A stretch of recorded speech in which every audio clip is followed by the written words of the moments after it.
ዌብ ዲቨሎፕመንት። ይህንን ርዕስ ምናልባት ከዚህ በፊት ብዙዎቻችሁ ሰምታችሁ አታውቁ ይሆናል። ይህ ዘርፍ በአገራችን ምንም ያልተበላበት መስክ ነው። ዌብ ዲቨሎፕመንት በጣም ሰፊ የሆነ ዘርፍ ሲሆን ፍላጎት ካላችሁና ለመማር ጊዜ ካለዎት በጣም ጸዴ ስኪል ነው። ዌብ ዲቨሎፕመንት ለመማር ሞባይል ስልካችን ራሱ በቂ ቢሆንም ለመስራት ግን ላፕቶፕ ያስፈልገናል። ዌብ ዲቨሎፕመንት ማለት ዌብሳይት መስራት ነው። በመጀመሪያ የሚያስፈልገን እውቀት ውስጥ የኮዲንግ እውቀት ነው። ለምሳሌ ኤችቲኤምኤል፣ ሲኤስኤስ፣ ሲ++፣ ጃቫስክሪፕት እነዚህ ወሳኞቹ ናቸው። ሌሎችም ቢኖሩም እነዚህም እንደ ግራፊክስ ዲዛይን እና ቪዲዮ ኤዲቲንግ በነፃ በቀላሉ ከተለያዩ ነገሮች የሚማሩ መሆናቸው ነው። ለምሳሌ ዩቲዩብ ላይ በአማርኛ መማር ከፈለጋችሁ ዲጂቲዩብ በስፋት ያስተምራል። በተጨማሪም ከድረገጾችም ለመማር ከፈለጋችሁ በነፃ የሚያስተምሩ ድረገጾች አሉ።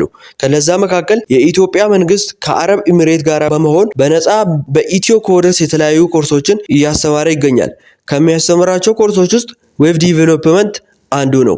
ይህንን ስኪል በሚገባ ካወቃችሁት በኋላ ለተለያዩ ግለሰቦችና ድርጅቶች ልሰሩ ትችላላችሁ። የሚሰራበት ዋጋ ቀላል አይደለም። ይህ ስኪል ወደፊት በሀገራችን በጣም ከሚፈልጉ ስኪሎች ውስጥ ግንባር ቀደም ነው። ምክንያቱም በሰለጠኑት ሀገራት የቲክቶክ እና ዩቱብ ኢንፍሉዌንሰሮች በግላቸው የራሳቸው የሆነ ዌብሳይት አላቸው፣ ልክ እንደ ሶሻል ሚዲያ አካውንት። በእኛም ሀገር አሁን ላይ የተወሰኑት ሰዎችና ድርጅቶች እየጀመሩት ነው። ስለዚህ ከወዲሁ ተዘጋጅታችሁ መቀመጥ አይከፋም።